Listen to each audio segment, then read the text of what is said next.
una de las niñas aspira a ser policía. Y entonces uno se pregunta, ¿por qué es su aspiración? Futbolista o policía, plan B. Policía, es plan B, ¿no? Ese es plan B, exacto, es plan B, pero quiere ser policía. Sí. Eso. Y otra de las cosas que soñaban ser muchísimo es estudiar criminalística.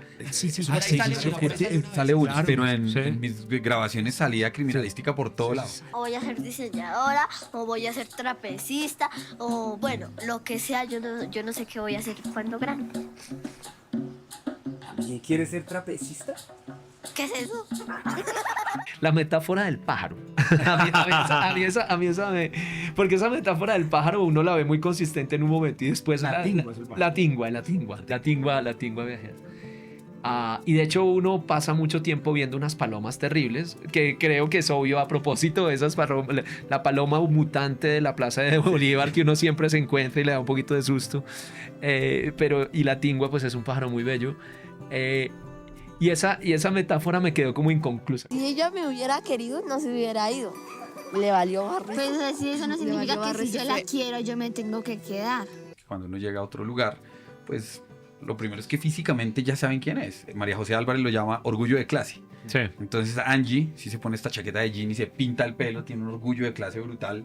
Y eso dice mucho. Donnie empieza a llenar de tatuajes en el proceso. Ya hoy está completamente lleno de tatuajes. Extraño estar allá y no estarlo me daña.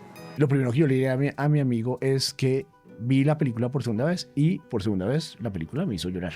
¿Okay? Como lo más importante que yo viví acá. O sea, de verdad es una película como muy conmovedora que lo pone a uno a pensar mucho en lo duro, lo difícil que es este país para mucha gente. Se me aguaron los ojos.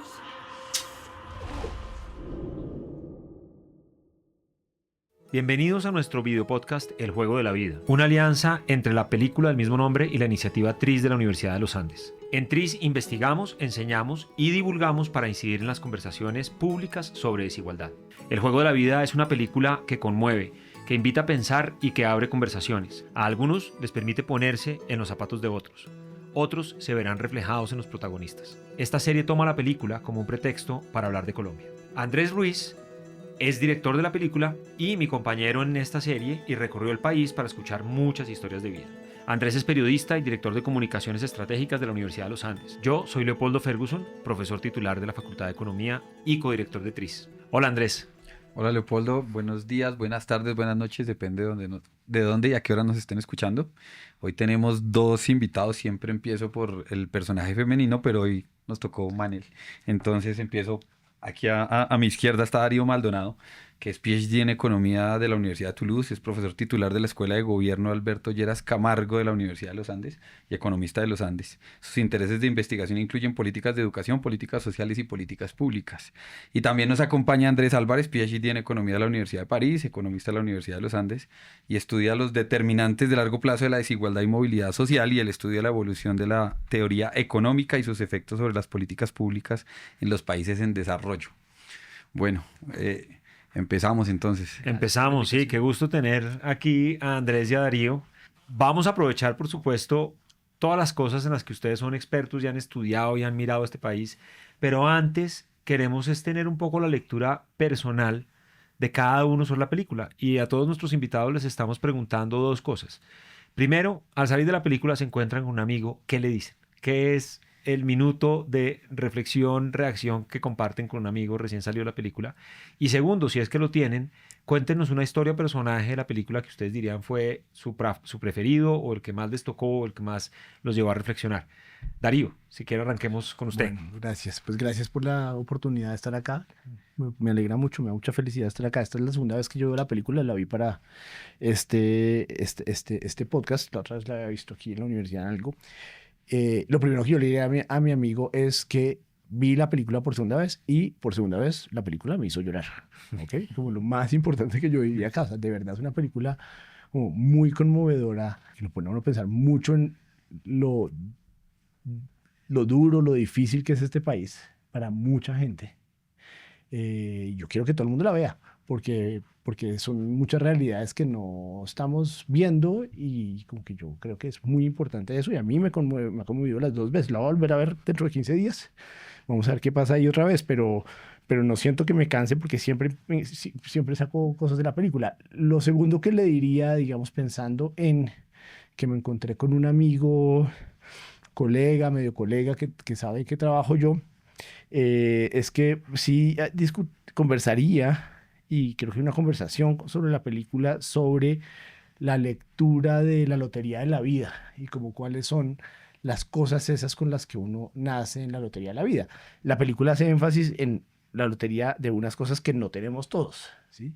A mí me hace falta en la reflexión general sobre todos estos temas, las cosas con las que sí nacemos todos. O sea, todos sí nacemos con algunas cosas que nos hacen muy parecidos a los demás, no importa en dónde nací, en qué tipo de casa nací yo. Hay unas cosas que todos tenemos, y en particular tenemos unas capacidades muy importantes, ¿sí? Que hay que potenciar, y que es lo que al final le da sentido a mi trabajo como investigador, de cómo aseguramos que esas cosas con las que todos nacemos, que nos hacen iguales en el momento de nacer, las potenciamos para que no se generen todas esas brechas tan grandes que vamos encontrando y que documentamos nosotros en nuestra investigación más adelante. Genial. Bueno, Andrés. por mi parte, yo también la vi, es por segunda vez, y efectivamente vi cosas diferentes. Entonces yo le diría a alguien, vaya a verla, que usted se va a encontrar a usted. Eso fue algo que es muy interesante que yo vi en las dos veces que vi la película, vi cosas distintas que reflejaban cosas mías. Y a mí me parece que ese valor, y eso va un poquito de la mano de lo que dijo Darío, ese valor que tiene de ver unas realidades duras de Colombia, probablemente distantes a mí y distantes a unas realidades que fueron las más directamente, pues, de mi vida directa. Igual me toca como esa común humanidad, esa común historia de vida, como las historias de vida tienen muchas cosas comunes. Esos primeros esperanzas, esas primeras ideas que siempre están ahí en los niños, esas frustraciones, esas a veces resignaciones que son tan importantes, y una muy importante, y es que es como el juego de la vida es un juego que le habla de la vida de los colombianos, pero que le habla como de un camino de vida, porque uno ve todas las generaciones hablando, y al final, no solo como resignación, pero sí como una estabilidad, como al fin y al cabo, esta es mi vida, y ese reconocimiento, esta es mi vida y esta es la vida que yo voy a vivir. A mí eso me parece que toca personalmente como individualmente a todo el mundo, me gusta mucho eso. Muy buenos puntos. ¿Y, se animan a decir alguna de las historias que quizás hayan sido particularmente importantes para ustedes?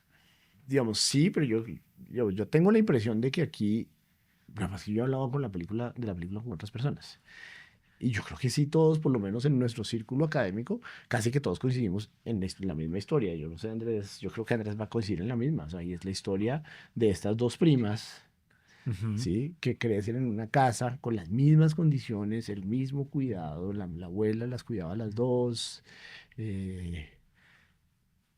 es como al final un experimento para reflexionar sobre cómo son cosas muy chiquitas en la vida lo que cambian las vidas de todos los compatriotas, pues, de todos los colombianos, de todos los humanos también. Obvio, yo creo que, como dice Darío, esa historia paralela toca mucho, pero a mí esta vez, curiosamente la primera vez, no sé si fue porque ya nos sacaron de afán del lugar donde la estábamos viendo, pero esta vez a mí me tocó mucho y me quedé oyéndolo hasta el final, el rap. A mí el rap me encanta y me gusta mucho, incluso musicalmente me parece bueno. Entonces a mí ese rap me gusta, y me gusta la forma en que uno al principio los ve construyéndolo y uno dice, esto no va a salir con nada, esto no suena bueno, cantan mal, estos están diciendo hay unas rimas que no van. Y de un momento a otro el rap del final es una cosa bastante profunda y bastante bien hecha, y a mí me gusta, Interesante, Donnie como personaje. Sí, Además, total. además porque Donnie conectaba mucho como finalmente es el que tiene el arco narrativo desde que empieza la película, ¿no? Sí. Yo jugué un poco con eso, y en otra conversación con Leopoldo le decía que yo traté como de hacer un reflejo, que fue uno de los primeros comentarios que ustedes hicieron, y cuando yo empecé a escribir el guión dije, el reflejo mío es Donnie. Yo no hago rap ni canto, soy pésimo, pero... Pero le puede pasar como Bonnie. Quizás al final de estos episodios vamos a tener un rap de Andrés. Rap de Andrés. No, pero sí me veía muy reflejado porque venía como de una familia luchadora, y de pronto encuentro como en el arte, como la forma de desahogar todo lo que sentía cuando Donnie canta esa canción. Yo pensé lo mismo en el proceso de rodaje, y era como, este rap, quién sabe dónde va a llegar este chico Sí. cantando, quién sabe qué va a pasar. Y de pronto cuando lo veo cantando Don't Cry, yo veo esas canciones en YouTube. Yo ni siquiera fue cuando fui a visitarlo, sino que dije, antes de ir voy a investigar y veo ese rap del hombre cantando ahí en Transmilenio, hablando del dolor de no volver a su pueblo. Eso a mí me generó una cosa, digamos, única. Que siempre me puso a reflexionar sobre lo que alcanzó a tocar Leopoldo y que quiero como arrancar por ahí y tiene que ver con todas las transformaciones que se dan en la película en general y en la vida. Uno deja unas cosas atrás para recibir otras buenas. Y en la educación pasa en la movilidad social. ¿Ustedes cómo sintieron eso tanto en la película como se conecta con sus investigaciones? Hay una cosa que me parece muy interesante y es que la nostalgia es un motivo muy importante de lograr cosas, de buscar cosas. Entonces, la nostalgia como de esos proyectos del pasado es un gran movilizador de la gente. Esa idea de yo quiero lograrlo, pero quiero lograrlo porque en el contexto en que yo lo soñé cuando era niño, quiero volver a ese contexto y ayudar el contexto, es el más evidente, pero hay otras más. Una de las dos primas que logra finalmente ser, no sé si el spoiler es válido, pero bueno, una de las dos primas que logra finalmente ser diseñadora de modas, de alguna manera uno ve algo de frustraciones. Esa es la que más logra lo que desde niña lo dice, pero cuando uno ve el contexto en que lo logra, no parece ser el contexto en que se lo imaginaba. Ese sueño es en ese contexto social, es con este círculo social, es con este lugar preciso donde yo soñé que yo me imaginaría poder lograr las cosas, y cuando las cosas solo se logran porque yo me desplazo, porque me muevo, porque tengo que romper con eso, esa nostalgia es movilizadora, pero al mismo tiempo es como un poquito genera frustración. A mí eso me impacta mucho. Y yo creo que en los estudios, sí, en estos aspectos hay un elemento, voy a plantearlo aquí, y podemos discutirlo o no, y podemos hablarlo después, pero ese fenómeno que pasa entre estas dos primas, que es que la prima que lo logra es la prima que por circunstancias incluso trágicas termina migrando a la ciudad, mientras que las oportunidades, no solo las oportunidades, sino las posibilidades de soñar se le acaban a la otra, que se queda fuera, que se queda en el campo.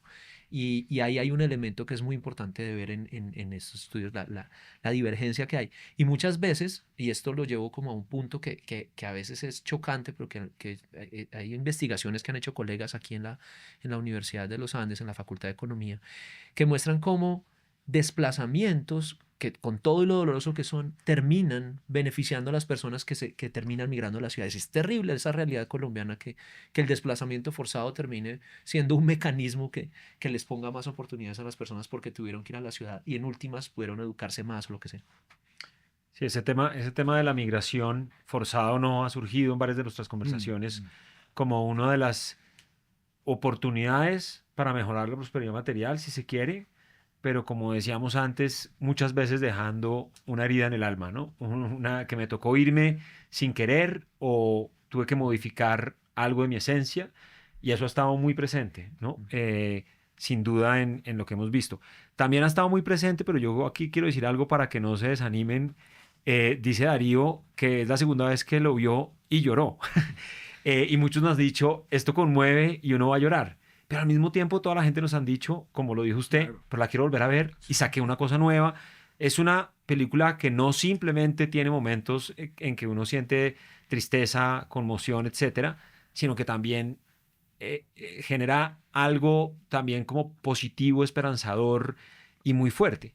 Y eso lo quiero comentar, conectar un poco con lo que usted dijo, Darío, porque no habíamos tenido en las distintas conversaciones que hemos tenido con Andrés nadie que nos hiciera caer en cuenta de esto, de que el símil con el juego de la vida es, claro, lo más obvio es, hay unas manos buenas para unos, unas manos no tan buenas para otras, en circunstancias que uno no controló, la lotería, la cuna, etcétera, pero no nos había mostrado que hay una carta, como usted lo puso, que todos tenemos, esencial como humanos, esa carta de nuestras posibilidades, de nuestros talentos, y que esa sí la recibimos todos. Y es como la otra cara de esto, ¿no? Esa carta es la que más debería importar para la vida.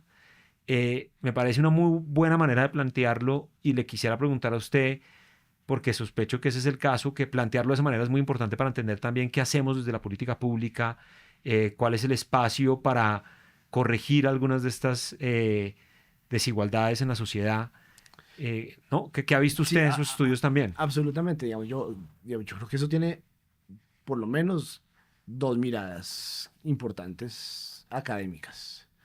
Hay una primera mirada ética y de la justicia, y es que es muy distinto, Leopoldo, pensar en las desigualdades cuando uno piensa que así no es responsabilidad de uno, ¿sí?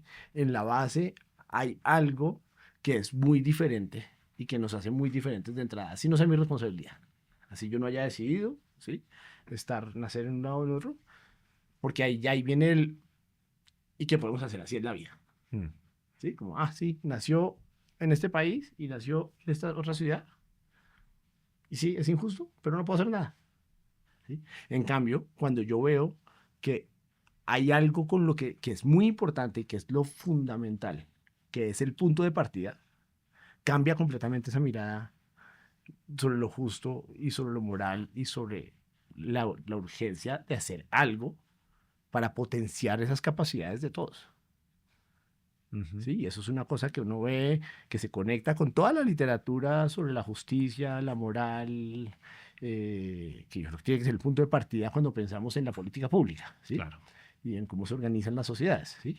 Entonces, esa es la primera. La segunda es, entonces, de nuevo también, cuando usted piensa en ese primer punto en donde lo que nos diferencia son esas cartas de dónde nació, etcétera, ¿sí? Y entonces, pues, eso es lo que va a generar todas las diferencias y pues no puedo hacer nada y entonces, no hago nada.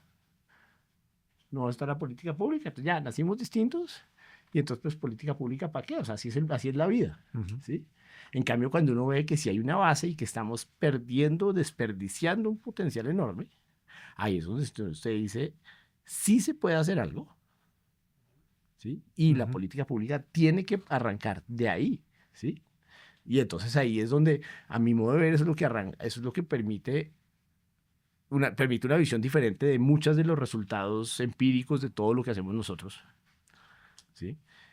Porque no es una cosa, porque permite, es eso, entender que todos somos, el punto de partida puede ser igual y entonces permite entender cómo esas injusticias se atravesaron.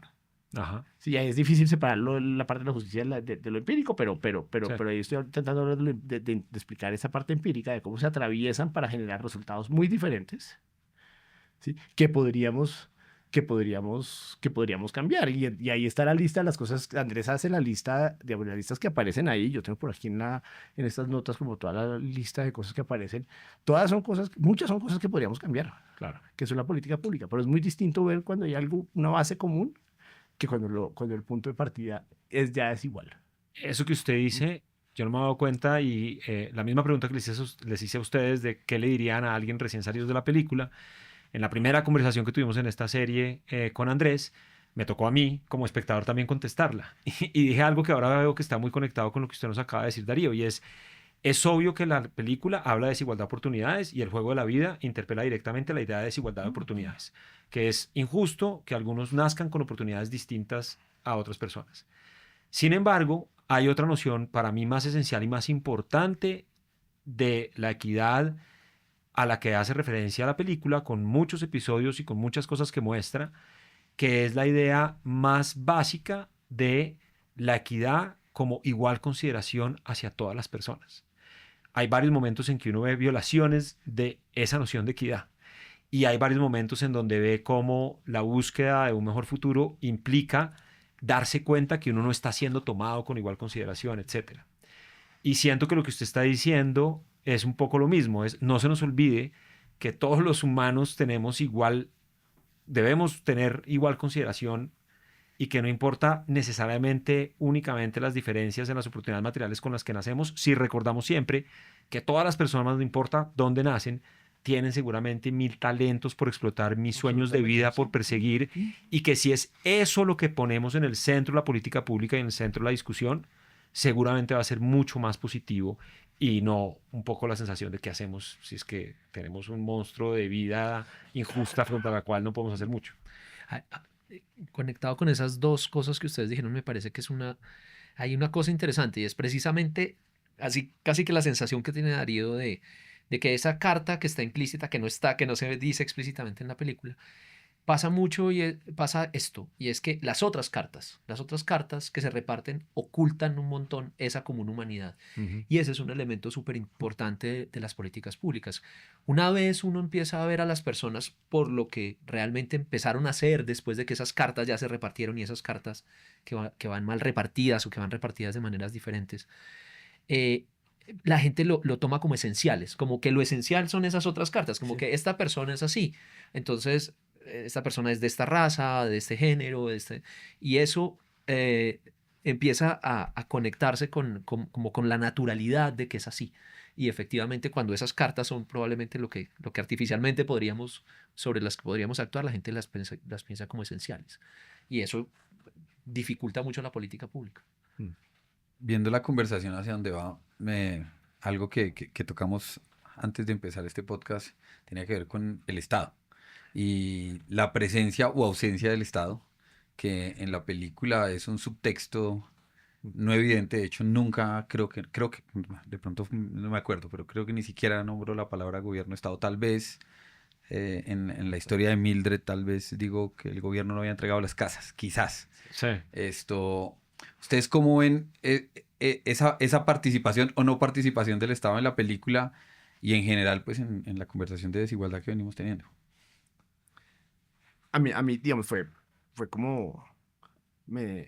No, la primera vez que la vi, eso no lo vi fue esta vez preparando para esta grabación. Y fue como, ¿dónde está el Estado? O sea, como, pero, digamos, eso no es una crítica, o sea, porque yo sí creo que en las vidas de estas personas no hay Estado. O sea, eso fue lo que me parece. Ahí fue donde dije yo, como el susto que me entró, ¿sí? Sí, son personas en donde solo el Estado aparece cuando hay una emergencia, un desastre natural, ¿sí? De resto, no hay Estado. O sea, no, era como de verdad. Y fue como una visión muy triste, muy difícil de lo que estamos haciendo en este país, que no permitimos, que no nos organizamos para mejorar un poquito en esa igualdad de oportunidades hacia donde nos tenemos que mover, ¿sí? Faltan muchas instituciones, no solo el Estado, digamos, y cuando uno empieza a mirar cuáles son las instituciones del Estado, digamos, hay unas que sí aparecen, digamos, pero pues esta aparece por ahí, pero por ejemplo, digamos, pero por ejemplo, estas personas que son microempresarias, ¿sí? Ahí hay un rol muy importante para el Estado para apoyar a estas personas que están guerreándola para para salir adelante, sacar sus familias adelante, y uno no oye. Uno lo que oye es que la están haciendo todos muy solitas, ¿sí? Bueno. No oye, los colegios no están, ¿sí? Digamos, sí hay por ahí unas instituciones educativas, ¿sí? Pero el rol de los colegios, que en la investigación siempre aparece, en las investigaciones mías siempre aparece, cuando hablamos de esas cosas, cuando uno encuentra personas resilientes que logran salir adelante, por ahí hay alguien, ¿sí? Entonces, en su caso, había una que era muy bonito, que era el que le regaló la cámara, ¿sí? Sí. Sí, entonces siempre aparece como algún adulto que hace algo que cambia la vida, y muchas veces son los profesores. Aquí no vi eso, ¿sí? Entonces, como de verdad, es un grupo de personas muy desfavorecida, ¿sí? Que está sin esos recursos que deberían aparecer con el Estado, con las instituciones. Hay una cosa que efectivamente y ahorita lo hablábamos con Darío y con ustedes, que lo primero que me impactó, y eso sí me pasó desde la primera vez que la vi, es sí, esa ausencia del Estado. Y la ausencia del Estado que lleva como a la idea de que efectivamente la gente está básicamente dejada a su suerte. Y sin embargo, hay un elemento que es muy interesante, y es que, y varias veces se dice, incluso Andrés en un momento dice que hay una carta importante, que es la carta de quienes lo rodean, como él. Entonces ahí hay una cosa que se va construyendo como en la película, y es cómo es la acción colectiva. La acción colectiva, lo que es, bueno, en últimas el Estado es una forma de acción colectiva más grande, pero la acción colectiva es muy importante. Muchas veces, la gente puede terminar percibiendo que nada, que es el self-made, es la persona que se hizo sola y que el berraco, y que Mildred uno la puede ver como una persona que se está haciendo sola y que es una dura porque en medio de esa tragedia finalmente logra salir adelante con un proyecto. Pero cuando uno mira es un proyecto colectivo y lo que le da sentido a su vida también es ese proyecto colectivo, es la acción colectiva, es construir cosas colectivamente, comunicarse con instituciones, en ese caso más por fuera del Estado colombiano pero ese elemento de la acción colectiva a veces se puede diluir en cuando uno se queda como en las vidas muy individuales y en eso, y en valorar solo el que salió adelante es el que hizo el esfuerzo y no hay nada colectivo que lo ayude. Y yo sí creo que hay mucho que lo hace, que lo ayuda. Y bueno, y el Estado está también en Andrés, que pudo estudiar en el colegio militar. Sí. Y una cosa conectada sí, con esta que me sí. parece chistoso, que me parece como paradójico en la película, que es precisamente en esa ausencia de Estado y en esas condiciones en las que la gente le toca luchársela al parecer solo. Una de las niñas aspira a ser policía. Y entonces uno se pregunta, ¿por qué su aspiración es Futbolista ser o policía, plan B. Policía, Es plan B, ¿no? Ese es plan B, exacto, es Sí. plan B, pero quiere ser policía. Sí. Eso, Y quiero agregar una cosa, no está en la película, o de pronto aparece una persona, pero otra de las cosas que soñaban ser muchísimo es estudiar criminalística. sí, sí, sale sí, una, sí, por ahí sale una Sale vez. una, Claro, pero en, sí. en mis grabaciones salía criminalística por todo lado. Sale No, aquí aparece una que estoy Entonces, la agregando. exposición a la Sí. violencia es una cosa que claro, ve la acción de una persona que Sí, terrible Hay- ser hay- consciente que hay una industria, ¿no? Hay- hay unos eso dicen- ya es un tema Total. tremendo. Hay unos dicen, o sea, criminalística es una carrera que hay mucha gente que estudia en Colombia. Sí, Sí. absolutamente. Y hay unos que dicen que es culpa de CSI. Bueno, eso Pues si fuera eso, los crímenes en Miami mejor que los de... eso no me parece bien en cuanto a asignación del talento de manera óptima, no, pero de me acuerdo. tranquiliza que no sea una percepción de No que sé. aquí siempre va a haber violencia, vale la Sí. pena estudiar criminalística, ¿no? Eso sería tremendo. Pero yo no estoy seguro de creer esa afirmación. Yo tampoco, porque además donde más querían estudiar criminalística era como en zonas Más violentas. tremendas, donde Doña Inés, la primera historia, pues le matan al hijo y esta muerte Claro. está todo el tiempo en todas las visitas, 2010, 2014, 2017. Hasta el final todavía digamos que ella lo logra superar, pero más allá del luto, que es muy importante, también tiene que ver con lo que significa para la región. Es una zona donde tienen mucho miedo. Y ese miedo se veía reflejado en que todas las chicas querían estudiar criminalística, los tipos querían estudiar criminalística. Eso siempre me generó... Sí. Hay una cosa que me hace pensar lo que ustedes mencionan del Estado y es la manera como los colombianos reaccionamos a eso. Digamos, uno puede encontrar un montón de razones históricas por las cuales o no está presente el Estado o cuando está presente hemos desconfiado. Podríamos ir casi que a la colonia para pensar en que desconfiamos del Estado.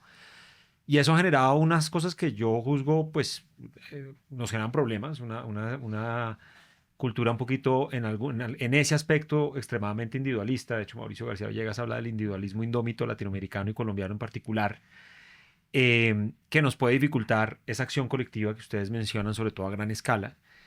Pero al mismo tiempo hay algo profundamente resiliente que surge de ahí, ¿no?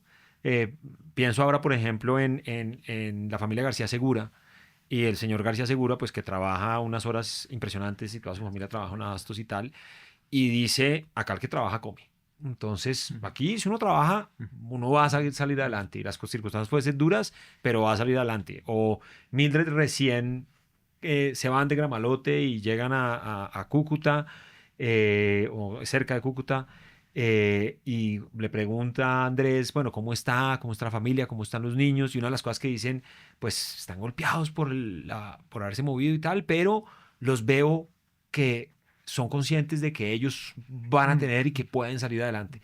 No sé si ustedes tienen esa misma percepción sobre la forma en que también se transmite pues esa resiliencia y esa pues arma de doble filo de una visión quizás individualista de que uno tiene que defenderse con o sin el Estado, y el Estado en efecto está ausente, que tiene de bueno la resiliencia, pero que puede tener de malo quizás una insuficiencia de demanda por que mejore la escuela, que mejore, ¿no?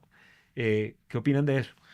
Sí, eso en parte cuando pensé en esa ausencia del Estado pensé como en dos cosas que me parecen que no son muy positivas de nuestro Estado y de la relación de las personas con el Estado y las políticas públicas. La primera es esa, que yo creo que es esa idea de que no hay una posibilidad de demanda al Estado de pedir o de sentirse que debería haber una posibilidad mejor a través de la educación pública, a través de ayudas a los empresarios. O sea, esa idea, yo no cuento con el Estado, con eso no se puede contar, ese es como el Sí. primo malo de la familia, que no hay que contar con ese porque ese no lo invitemos ni siquiera a la fiesta. Pero hay otro elemento y es que en lo poco o mucho que pueda hacer el Estado, en lo poco o mucho que pueda haber hecho el Estado, y que muy probablemente tácitamente está en las vidas de estas personas que no lo vemos muy claramente, tampoco se reconoce, porque lo poco que hace el Estado y sería algo sobre lo cual nos podríamos parar y decir, mire que el Estado sí puede hacer Claro. cosas, también está muy ausente. La gente no lo considera como una posibilidad, no está ahí. No está ahí, no, y si me lo dieron, bueno, las migajas que me dieron, no sé, hay una subvaloración también de la política pública público. en esa ausencia, que sí, es un círculo vicioso, es una cosa que se retroalimenta por esa ausencia también. Pero... Cuando yo pensaba en que no había Estado, ¿sí? Digamos como que tenía que ver, digamos, veo como una cosa ahí ambigua, contradictoria también con lo que decía Andrés ahorita de la acción colectiva, ¿sí? Porque ahí lo que está pasando ahí al tiempo es que son comunidades en donde sí hay acción colectiva, Sí. ¿sí? Pero son comunidades muy cerradas, Mm. ¿sí? O muy cerradas por sus circunstancias de distinto tipo, pero por ejemplo esta mujer que no que no se aleja del lugar en el que vive, pero de todas formas tiene un poquito con quien interactuar, pero nunca va al pueblo. Mira por la ventana, Sí, o sea, el sí. mundo. Esto es Inés, que tiene Sí, cierto. exacto, Inés. Sí, Inés, que tiene un montón de sí, hijos y exacto, que pues están todos entre siempre ellos. está allí. Entonces, digamos, como que si hay comunidad, si hay con quien apoyarse, pero es una cosa muy cerrada, muy local, ¿sí? Mm. Y cuando yo pensaba en lo del Estado, es que parte de lo que trae el Estado, digamos, es algunas cosas como aseguramiento, por ejemplo, que está por acá, que es importante, uno se empieza a ver cómo les hace falta apoyo para tener empleo, para que las empresas, crédito, para que las microempresas sobrevivan y no caigan ante cualquier choque, para el financiamiento, etcétera. Digamos, una parte es esa, pero otra cosa que viene con el Estado son instituciones en donde hay personas. ¿Sí? Como pues, los profesores son básicamente los que son más importantes de eso, como que primero que pensamos son ellos, pero hay más personas y la posibilidad de eso eso implica también a alguien que me haga ver el mundo de otra forma, que es una cosa que es como muy difícil para aquí y es todos estos niños que no saben qué hacer, o sea, y Andrés les pregunta, ¿sí? ¿Tú qué quieres ser? No sé. Y para hacer eso, ¿ya sabes qué tienes que hacer para hacer eso que quieres? Es con la que quería ser modelo, sí, eso. Y a la que quería ser modelo le dice, y para ser modelo, ¿tú sabes qué quieres ser? ¿Qué hay que hacer? Ah, no, yo no sé. La otra le dice, yo sí sé. Yo sí sé, y después hacen una conversación en Yo sí torno a sé. lo que tienen que hacer. Yo sí sé, no puedes comer, básicamente le dice. Exactamente, no puedes comer. Entonces, pero el punto es que cuando el Estado viene como con masa crítica para ver un mundo más grande, Mm. sí, que eso también ellos tampoco están viendo y que también hace parte de muchas de las dificultades a las que ellos se enfrentan más adelante, porque nunca hubo nadie que viniera a decirles, por ejemplo, que no estudiaran criminalística. ¿Sí? O que hay otras posibilidades. Claro, porque Como a sí. presentar caminos, Sí. a presentar caminos Exacto, de vida y sí. caminos de movilidad. Exactamente. Y en otra conversación hablábamos, quizás por eso es que los caminos que se imaginan son fútbol o ser cantantes. Exacto. Eso es una Y cosa. no imaginarse esos otros caminos, que de hecho es algo que quisiera que ustedes también comentaran, porque los dos son expertos en distintos temas que tienen que ver con las dificultades de salir de las situaciones de pobreza. Y hay una literatura que habla de las trampas de pobreza, que tiene un montón de mecanismos, y entonces, pues, superar una trampa de pobreza significa poder tener esos caminos para escapar de las vulnerabilidades que, pese a mis esfuerzos, me pueden volver a llevar a una condición de pobreza. Ustedes en la película y a partir de lo que han estudiado, ¿qué ven que nos hace falta como país para que esos caminos sean más claros? ¿En dónde hemos hecho avances importantes? Quizás algunos se reflejan en parte en la película, en donde tenemos las brechas más grandes. hay uno, voy a empezar. Sí, Mientras sí, Darío, yo sí, sé sí. que va a decir cosas más No, profundas no, porque no, él está no, pensando. Darío está pensando algo. Pero y además probablemente, claro, claramente Darío tiene mucho más que decir, pero una cosa, y lo mencionó Darío, y es el elemento del aseguramiento, el elemento de no con la idea, que es una de las ideas que en políticas públicas estuvo muy de moda, que es la posibilidad de que la gente tome más riesgo, que mida mejor el riesgo, que tome más riesgo, que entonces se lance a emprender de una manera más allá de eso, porque eso se ve mucho, no sé, pues claramente en el ejemplo de esta familia emprendedora de Abastos y etcétera, pero más allá de eso, esa idea de cuál es la dimensión, las aspiraciones posibles, las aspiraciones posibles están muy mediadas por lo que realmente, o sea, cuando niños la ven, tienen aspiraciones y yo quiero ser policía, Claro. y hay esa idea y eso es pues muy natural, pero en la medida que van creciendo, uno ve que esas aspiraciones se van diluyendo por la falta de posibilidades de formas de aseguramiento. Y cuando hablo de formas de aseguramiento es que tomar riesgos puede ser casi que muchas veces riesgos de vida, como el hijo de Inés, pero también son riesgos impagables para las personas. Son cualquier error de decisión de estudio, cualquier error de decisión de tener hijos, etcétera, se va volviendo un riesgo inmanejable y entonces las aspiraciones se salen de la posibilidad y esos caminos se ven bloqueados. Entonces yo lo que siento es que uno de los elementos que genera esas trampas tiene mucho que ver con el bloqueo de las posibilidades de superación de las trampas. Ya. La gente se repliega. Entonces como que una de las sensaciones que me deja a mí la película es que hay mucho repliegue. La gente se termina replegando, se termina quedando y se repliega y el repliegue es yo no tomo más riesgos, yo no voy más allá, yo no miro más allá.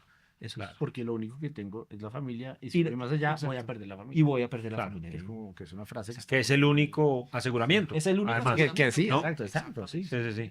Un poco yo le decía en otra charla a Andrés, a veces estar en condición de pobreza implica estar muy expuesto a riesgos malos, cosas que me pueden generar, no sé, enfermedades que no puedo, que me impiden trabajar, cosas que, entonces estar muy expuesto más que una persona que no está en condición de pobreza a riesgos malos, pero, como lo está diciendo Andrés, la incapacidad de poder tomar riesgos de los buenos, es decir, en el sentido de apuestas de vida que pues tienen un chance de ser, de salir bien, pero que como toda apuesta tiene un chance de salir mal, ¿no? De acuerdo.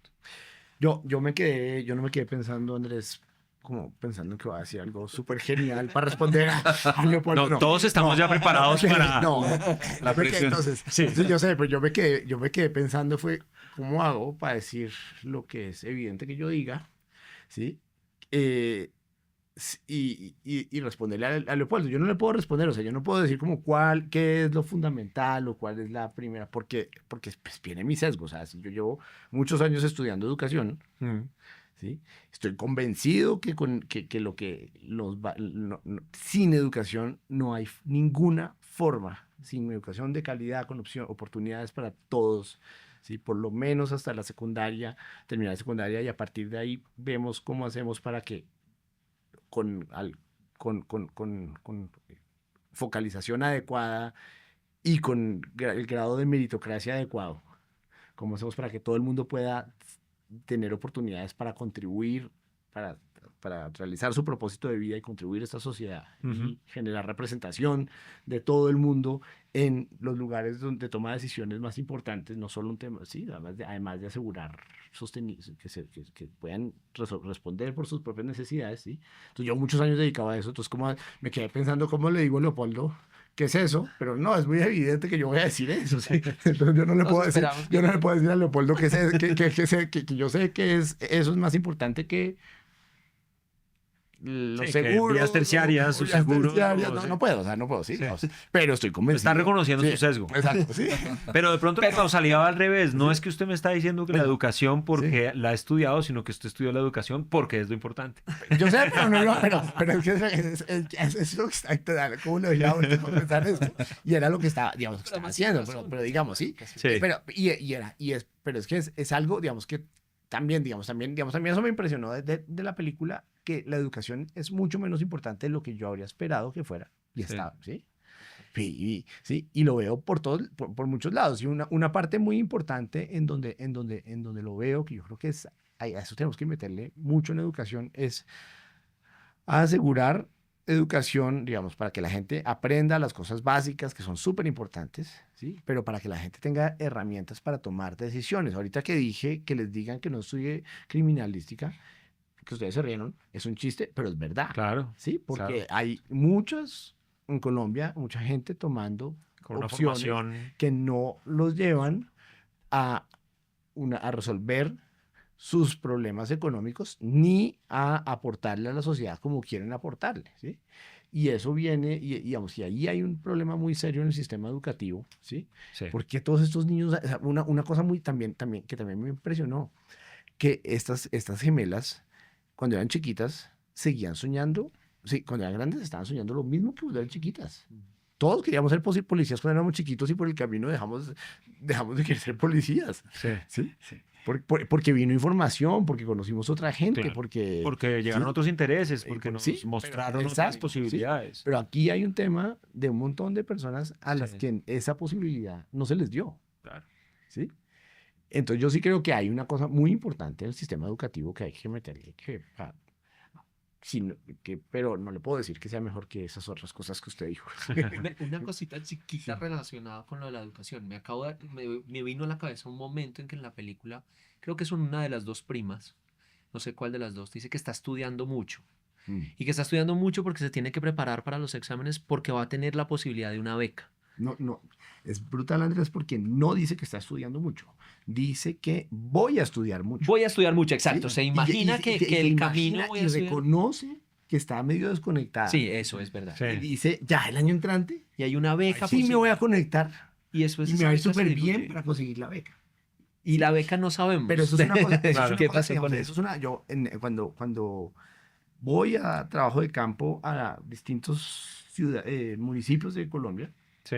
una cosa que siempre me ha aterrado es la cantidad de niños y niñas que dicen, yo quiero hacer bla.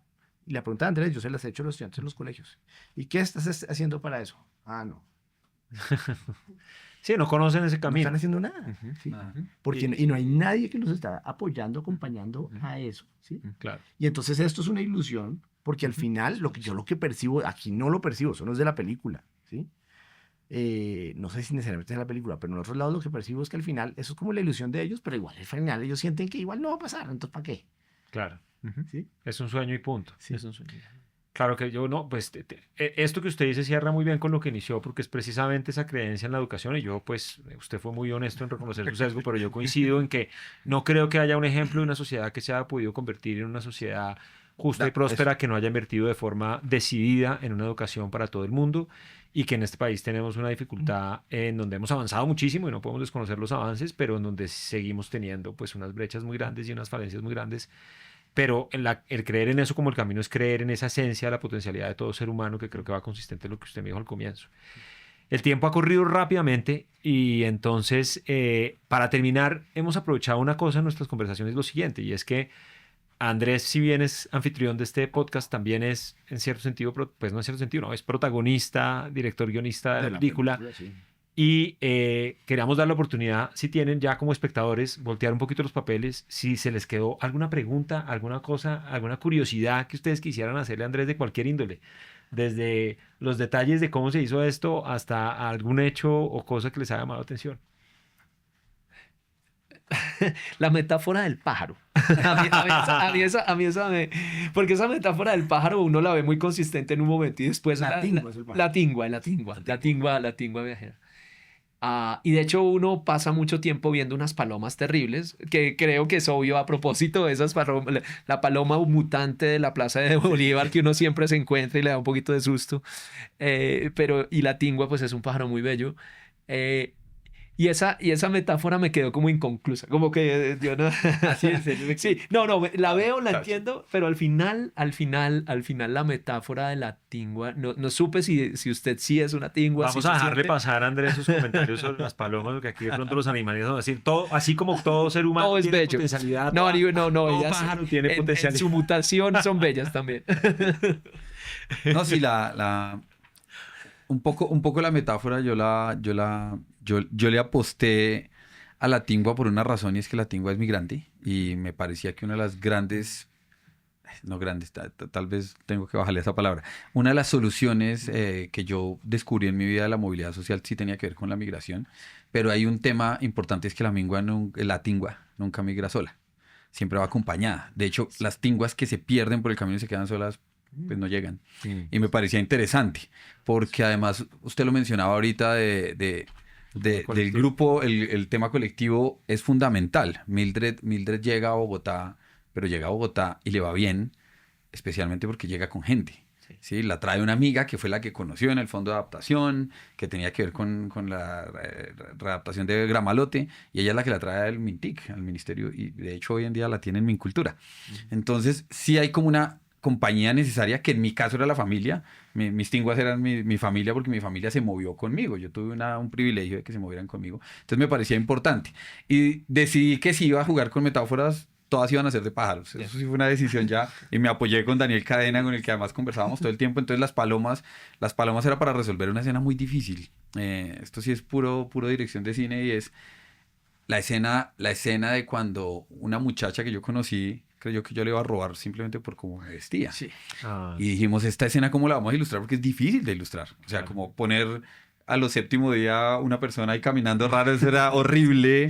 En algún momento dijimos animación. Y yo dije, no, las palomas. O sea, no hay un animal que pueda describir más esto. Las palomas blancas son divinas en el campo. En el imaginario, Cuando yo sí. llegué, en el campo las palomas blancas eran divinas. O sea, las palomas eran espectacular. Cuando llegué a Bogotá, las palomas eran grises y feas. Sí. O sea, de verdad. Y me parecían hasta peligrosas. O sea, esa paloma mutante la Y buscamos. hay sobrepoblación de palomas y es un problema. Yo le tomé el pelo a Andrés, pero estoy completamente de acuerdo con que no deberíamos estar alimentando palomas. Y yo sentía que nosotros, o sea, que un migrante, o sea, que cuando uno llega a Bogotá, migrante, pobre, pues era como una paloma, como que la gente no la quiere, y sí, un poco. Entonces como que dije, esa es, pero tengo que dejarla muy sutil. O sea, explicarla, esto que estoy haciendo acá no debería hacerlo, pero Claro. explicarla no era... Pero bueno, eso es lo bueno de poder hacer estas preguntas que Sí, total. terminan enterándose de esos detalles. Yo tenía, digamos, yo me pasé la película viendo un montón de cosas de las que no se habla en la película, como vamos como en la segunda. Entonces, por ejemplo, me fijé un montón en la ropa, me fijé un montón en los tatuajes, en los peinados. ¿Sí? Quería oírlo hablar usted un poquito de qué estaba buscando cuál era como, qué ve o qué quería mostrar usted. O sea, yo vi unas cosas, pero quiero es que usted nos cuente qué estaba intentando mostrar usted cuando mostraba esas imágenes. La ropa, los tatuajes y demás. Sí.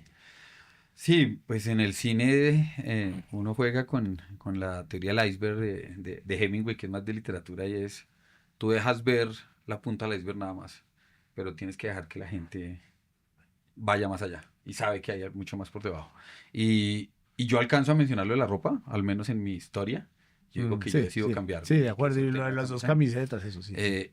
Pero un poco sí, claro, se busca porque yo creía que se podían narrar muchas más cosas solo con la ropa. Hay una escena particularmente que es la de Doña Inés, la casa de Doña Inés. Cuando empezamos, la primer plano que yo muestro es la cuerda de la ropa, Ajá. donde hay mucha ropa interior femenina.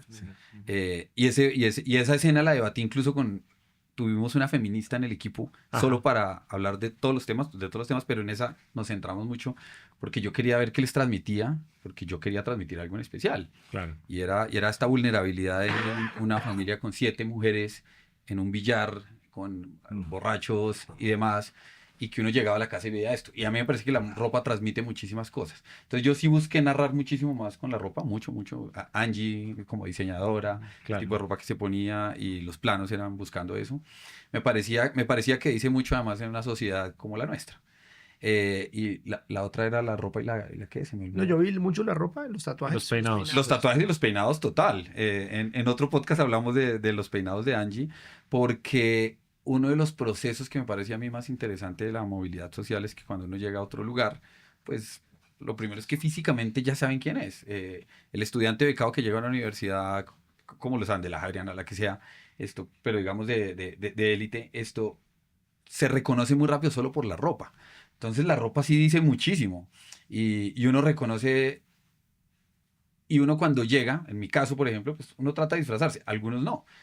María José Álvarez lo llama orgullo de clase. Sí. Entonces Angie sí se pone esta chaqueta de jean y se pinta el pelo, tiene un orgullo de clase brutal Ujú. y eso dice mucho. Donnie empieza a llenar de tatuajes en el proceso, ya hoy está completamente lleno de tatuajes. Y es una posición... una de las primas también tiene tatuajes. Claro, Sí. Angie también tiene Ajá. tatuajes. Angie se tatúa, se pinta el pelo, se pone chaqueta y claramente dice mucho, habla del dolor también, de la fuerza, del orgullo, en algunos casos de camuflarse. Claro. Donnie, por ejemplo, Mm. la ropa la cambia completamente. Donnie hoy es Sí, rapero, sí, claro. se viste como rapero, habla como rapero, hablo paisa, bueno, en fin.